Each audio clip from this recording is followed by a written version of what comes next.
앞에 스치면 안 돼. 아이고, 나오세요, 빨리. 여러분, 자랑스러운 더불어민주당 대선 후보이신 이재명 후보님과 지도부께서 입장하고 계십니다. 큰 박수로 환영해 주시기 바랍니다.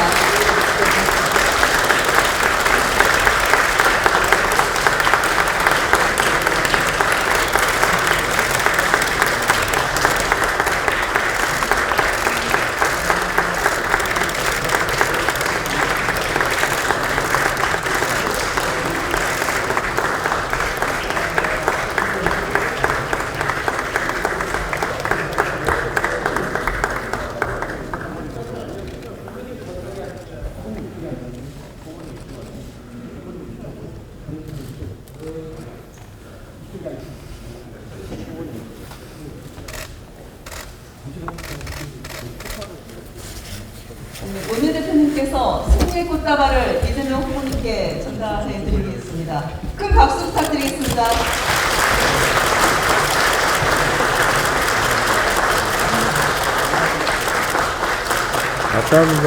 박수 한 번만 다시.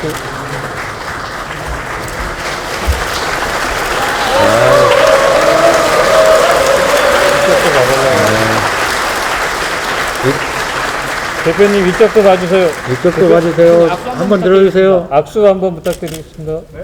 아니, 한 번 더 손 한번 흔들어 주세요. 박수 다시 한번 부탁드립니다. 꽃다발.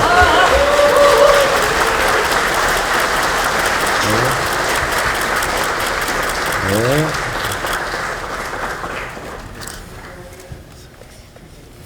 자랑스러운 더불어민주당 대통령 후보 선출을 위한 경선이 지난 주말에 마무리되었습니다. 이재명 후보님의 득표율로 우리 당 제20대 대통령 후보로 선출되셨다는 보고의 말씀을 드립니다. 이번 경선 과정에서 우리 민주당은 저력과 새로운 민주정부 4기 창출에 대한 국민과 당원들의 강력한 의지를 확인할 수 있었습니다.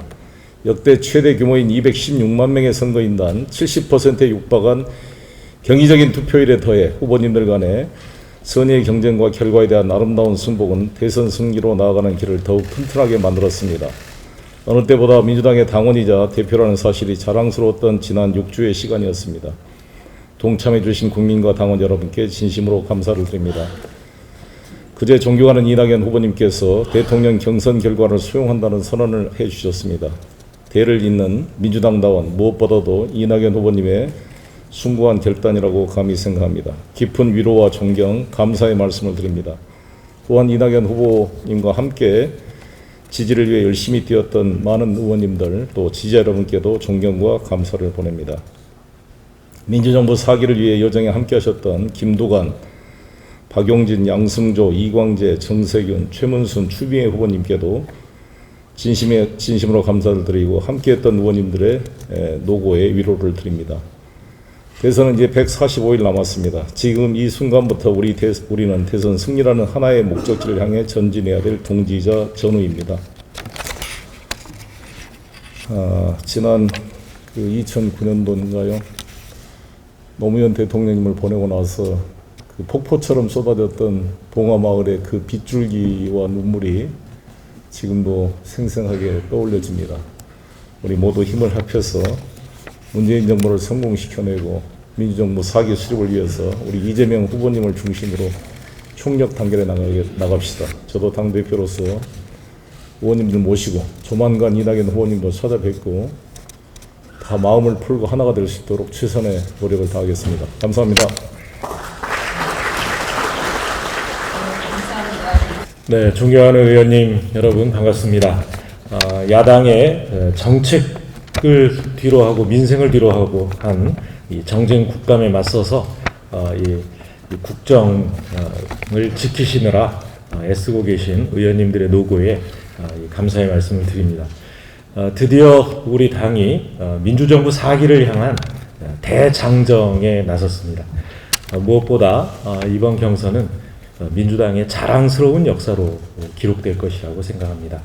성숙한 민주주의의 모습을 시종일관 보여주신 이낙연 후보님의 대승적인 결단과 깊은 충정에 진심으로 존경의 말씀을 드립니다. 또 멋진 경선을 만들기 위해서 마지막까지 노력해 주신 추미애 후보님, 박용진 후보님, 그리고 또 함께 경선에 참여해 주셨던 김두관 후보님, 정세균 후보님, 이광재 후보님, 최문순 후보님, 양승조 후보님 모든 분들께 감사를 전합니다. 이제 우리의 후보 이재명 후보와 함께 우리 당은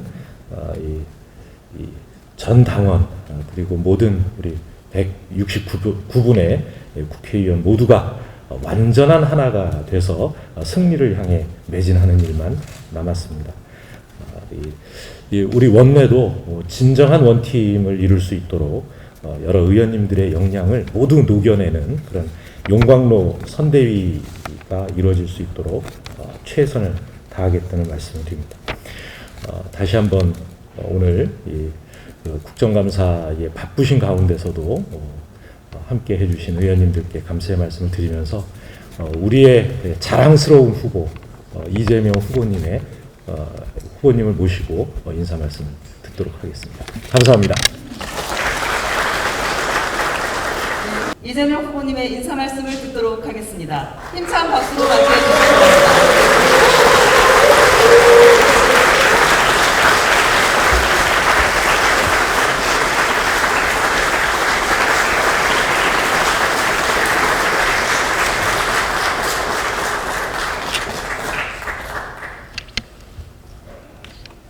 존경하는 우리 더불어민주당 송영길 대표님 그리고 윤호중 원내대표님을 포함한 우리 의원님 여러분께 먼저 감사 말씀을 드립니다.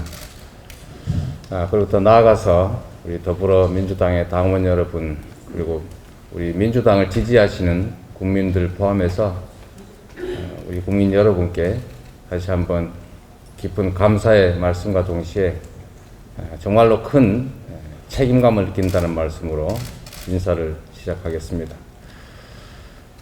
우리에게 중요한 과제들이 주어졌습니다. 첫째는 내년 대선에서 우리 민주개혁 진영이 승리하는 것입니다.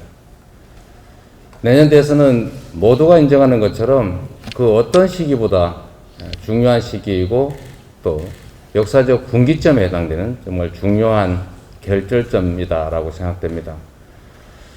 과거로 돌아갈 것인가 아니면 미래를 향해 한 발짝이라도 더 나아갈 것인가를 결정하는 정말 대회전과 같은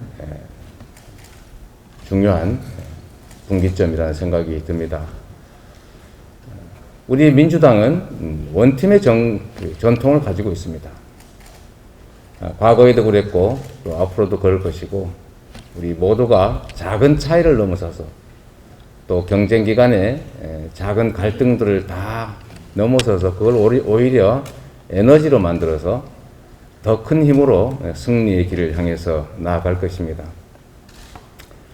우리는 차이를 두려워하는 경향이 있습니다. 그러나 콘크리트가 되기 위해서는 시멘트만으로는 불가능하다는 것입니다.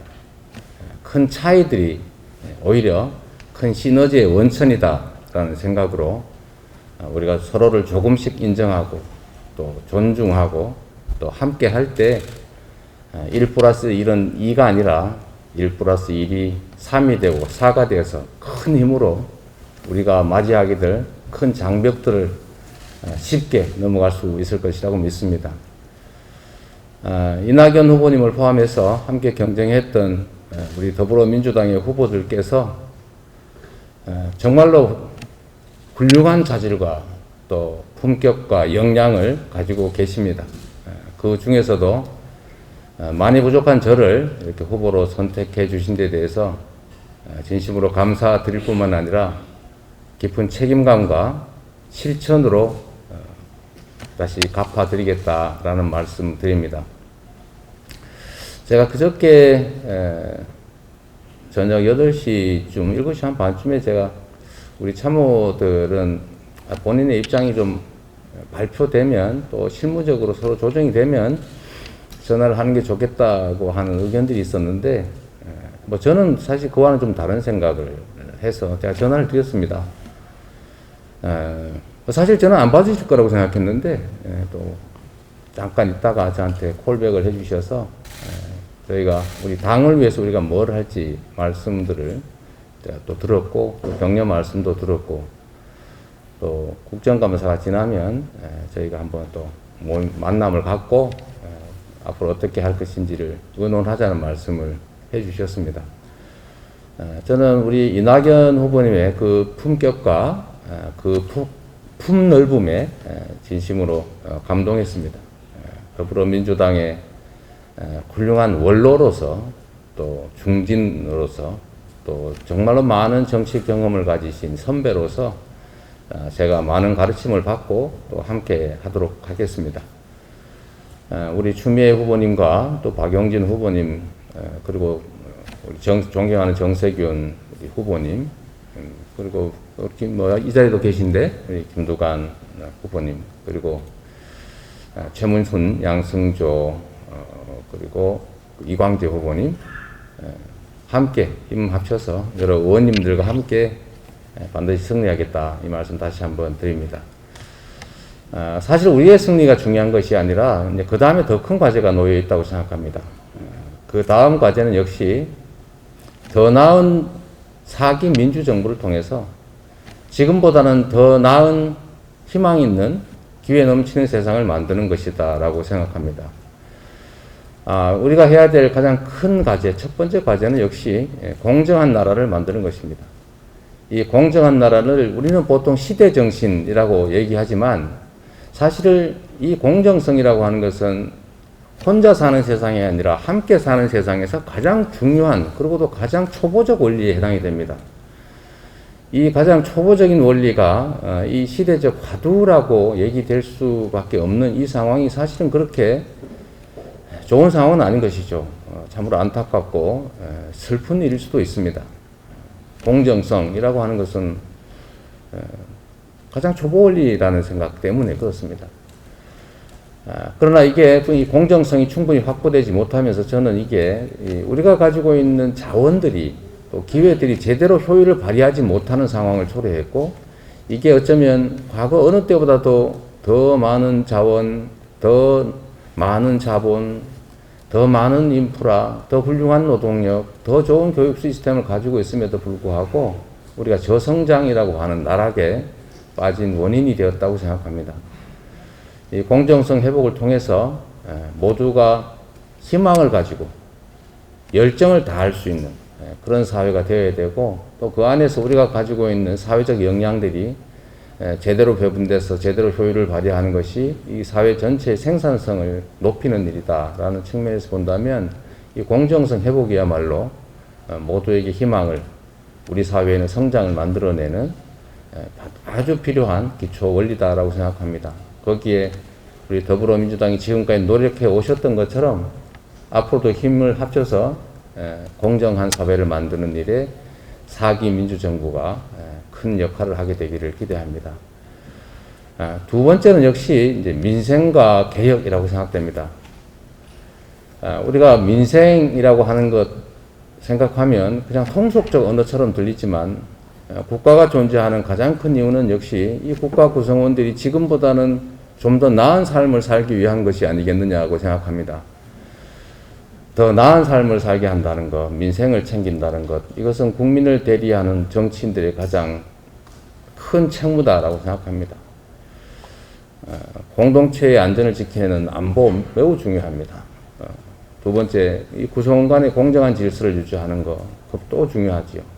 그러나 그 내용으로서는 역시 사람들의 더 나은 삶을 만들어 나가는 것, 이 민생이 정치의 본연의 목표, 먹고 사는 문제를 해결하는 게 정치의 본연의 과제라는 생각이 듭니다. 이 민생과 관련해서 조금 전에 우리 송영길 대표님께서 우리 신혼부부들의 결혼식장 예를 들어주셨습니다.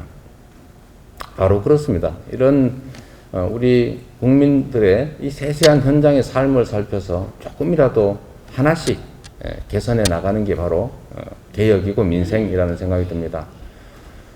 우리는 한꺼번에 큰 일을 한번 만들어서 정말 순간적인, 대대적인 이런 엄청난 성과를 만들고 싶어 합니다. 그러나 그런 건 사실은 세상에 없는 거죠. 결국은 작은 생활 현장의 민생 과제들 조금씩 해결해 나가면서 그것이 쌓이고 쌓여서 티끌이 태산이 되듯이 큰 변화를 만들어내는 것이라고 생각합니다. 그리고 이 민생 과제에 있어서 지금 가장 중요한 것은 우리 소상공인들을 포함한 이 코로나 시국에서 이익 본 분들도 계시지만 대다수 사회적 약자들이 피해를 봤는데 이 피해에 대해서 우리가 좀 더 공감하고 좀 더 많은 지원들을 해 나가야 되지 않겠냐 이렇게 생각합니다. 이번 예산 심의 과정에서 우리 소상공인 지원을 위한 지역화폐 예산이 대폭 삭감이 됐는데 원상복구뿐만이 아니라 또 앞으로 더 나빠질 수 있는 상황을 고려해서 이 더불어민주당에서 과거보다 작년보다 훨씬 더 많은 지역화폐 예산이 편성될 수 있도록 해주시면 좋겠다는 말씀 드리고, 두 번째로는 이 경제 회복과 관련해서는 이 소상공인들의 국가 명령에 의한 영업 제한에 대해서 손실 보상이 이루어지고 있는데 그 하한선이 너무 낮아서 이게 자칫 잘못하면 사람들한테 희망을 주는 것이 아니라 절망과 분노를 줄 가능성이 높다는 생각이 듭니다. 그 점에 대해서도 우리 당에서 합리적인 대책을 좀 마련해 주시기를 기대합니다. 개혁이라고 하는 것은 뭐 우리가 너무 잘 아는 것처럼 기존의 나쁜 시스템을 좀 더 나은 시스템으로 만드는 것이고, 그것은 결국 기존보다는 더 많은 사람이 더 많은 혜택을 보게 만드는 것이기 때문에 본질적으로 반대로 얘기하면 기존에 더 많은 혜택을 보던 소수가 반발할 수밖에 없다는 것입니다. 개혁은 본질적으로 저항 그 자체인 것이죠. 반발 그 자체일 수밖에 없습니다.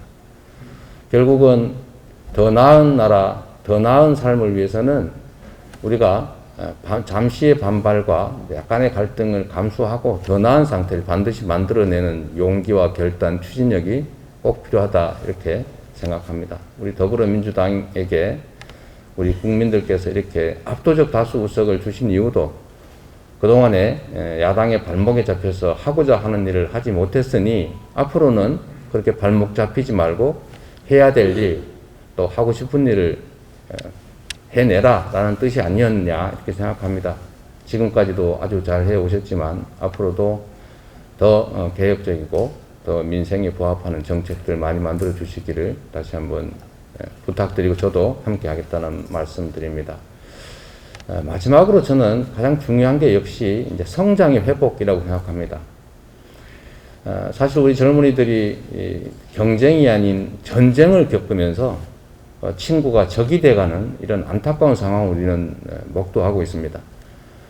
우리 사회의 기회 총량이 줄어들었기 때문에 경쟁은 격렬화될 수밖에 없고, 또 희망이 줄어들다 보니까 이제 좌절하고, 또 그러다 보니까 이게 결국은 저출생, 세계 최악의 저출생이라고 하는 사회적 병리 현상까지 낳고 있습니다. 결국 저는 우리가 경쟁을 좀 성장을 회복해야 되는데, 이 성장을 회복하는 길은 저는 두 가지 루트가 있다고 생각합니다. 그 첫 번째는 역시 아까 말씀드렸던 공정한 환경을 회복하는 것입니다. 저는 대표적으로 이 공정성을 회복하는 것에는 예를 들면 지역 간의 불공정을 회복하는 것도 있겠고, 대기업과 중소기업, 정규직과 비정규직, 노동과 자본, 뭐 여러 가지 영역들의 이 불균형과 불공정을 회복하는 것이 있을 수 있는데, 그 중에 하나의 예를 제가 든다면 저는 대기업과 중소기업의 역관계를 과거보다는 좀 더 공정하게 만드는 것이라고 생각합니다. 우리가 일자리가 없어서 참 문제인데, 중소기업들은 사실 일할 사람을 구하지 못해서 난리 아닙니까? 그 이유는 아주 단순합니다. 이 중소기업들이 우리 취업을 희망하는 사람들이 원하는 수준의 근로조건을 제시하지 못하기 때문인데, 그 중에 핵심은 역시 임금 아니겠습니까? 근데 이 임금이라고 하는 게 중소기업들은 영업이익률이 너무 낮아져가지고 이 대기업과 중소기업 간의 이 불균형한 힘의 관계 때문에 자신들이 만들어낸 경영 성과를 충분히 스스로 누리지 못하고, 그러다 보니까 여력이 없고, 그래서 노동자들을 좀 더 훌륭한 노동자들을 더 나은 처우로 채용하고자 하지만 그럴 여력이 안 되는 거죠. 그래서 결국 최저임금 수준의 임금을 주다 보니까 아무도 가지 않으려고 하고, 그래서 점점 이런 악순환이 계속되고 있습니다. 그런데 여기서 우리가 기업들 간의 불공정성을 조금 완화해서 힘의 균형을 만들어내면 또 중소기업들도 여력이 좀 생겨날 테고, 중소기업들은 여력이 생기면 스스로 성장하고 스스로 발전하기 위해서도 더 나은 인재를 쓸 수밖에 없고, 그러기 위해서는 더 좋은 조건을 제시할 수밖에 없게 되는 것이죠. 이런 과정들, 공정성 회복을 통해서 우리가 성장의 새로운 기회를 만들어낸다는 게 첫 번째 길이라고 생각합니다. 문제는 엄청나게 어렵다는 것이죠. 역시 힘센 사람들의 저항과 반발을 우리가 이겨내야 됩니다. 그러나 우리는 이 공정성 회복이라고 하는 너무나 당연하지만 너무나 어려운 길을 우리 국민들의 지엄한 명령에 근거해서 반드시 수행해 나가야 된다는 생각을 합니다. 두 번째는 저는 이번에 우리가 가지고 있는 이 전환적 위기를 기회로 활용해야 된다고 생각합니다.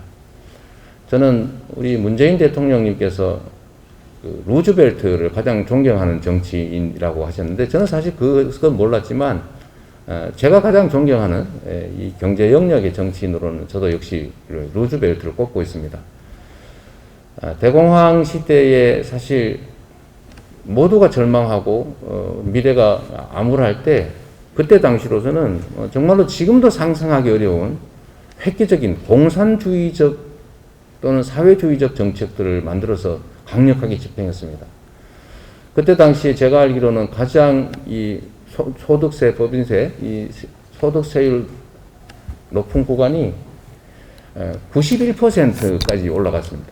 그리고 이걸 96%까지 올리려다가 이제 의회의 반대로 결국 위헌 판결을 받으면서 못했다가 이제 그게 서서히 떨어졌는데 그때 당시 정말 그 당시로서는 상상할 수 없었던 복지 정책, 실업 정책, 일자리 정책, 세금 정책, 재정 정책 이런 것들을 만들어내면서 미국의 50년 호황을 만들어내지 않았습니까? 지금도 미국의 바이든 정부는 사실 제가 보기로는 루즈벨트식의 대대적인 국가 투자를 통해서 새로운 성장의 이 여력을 만들어내고 있는 것 같습니다. 우리도 신재생 에너지로 전환되는 이 탄소 제로 시대 그리고 또 디지털화로 상징되는 4차 산업혁명 시대 그리고 앞으로 주기적으로 맞게 될 팬데믹 이런 것들을 계기로 우리가 다른 나라들보다 다른 국가들보다 딱 반발짝만 대대적인 투자를 통해서 앞서가기만 한다면 저는 엄청난 기회를 누리는 선도 국가로 우리가 갈 수 있다고 생각합니다. 그러기 위해서는 국가의 역할을 강화해야 되고 그리고 대대적인 투자를 통해서 인프라를 구축해야 되고 그리고 그 안에서 우리 미래형 인재를 양성하기 위해서 대대적인 교육체제, 평생교육체제를 개편해야 되고 그리고 기업들로 하여금 이 빠른 속도전의 경제 환경에 적응할 수 있도록 기존의 이 포지티브 규제를 앞으로는 가능하면 네거티브 규제 형태로 바꿔서 금지하지 않는 건 다 할 수 있다라고 해서 우리 기업들의 창의와 혁신의 장을 열어줘야 된다고 생각합니다. 많은 저항들이 있겠지만 우리 더불어민주당 우리 의원님들을 저희가 잘 모시고 개혁과 민생과 공정과 성장의 사회로 나아가고 그 속에서 우리 젊은이뿐만 아니라 우리 국민들께서 모두가 희망을 가지고 열정을 다할 수 있고 그리고 가정을 꾸리고 자녀들을 낳아서 양육하는 행복한 세상을 살 수 있도록 최선을 다하겠습니다. 제게 주어진 책무를 성실하게 잘 수행하겠습니다. 그리고 의원님들의 개혁 입법과 또 개혁 과제, 개혁 행정 과제들을 함께 수행해 나가면서 새로운 나라, 오늘보다는 내일이 더 기대되는 그런 나라 만드는데 총력을 다하겠다는 말씀으로 감사의 말씀을 대신합니다. 고맙습니다.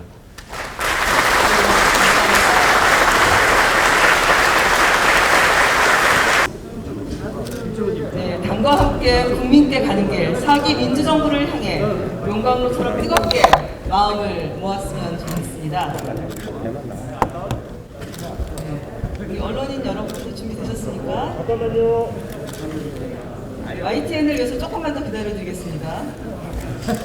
확인 다달랑. 조금씩만, 거리를 조금씩만 더 주시기 바랍니다. 친하신 건 알겠지만.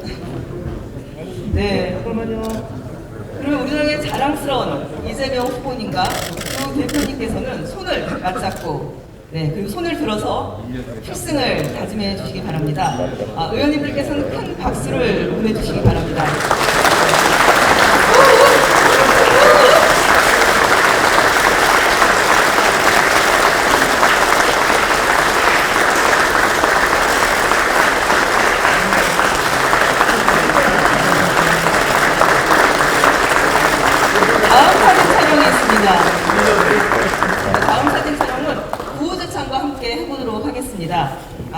엄지척 모양을 해주시고요.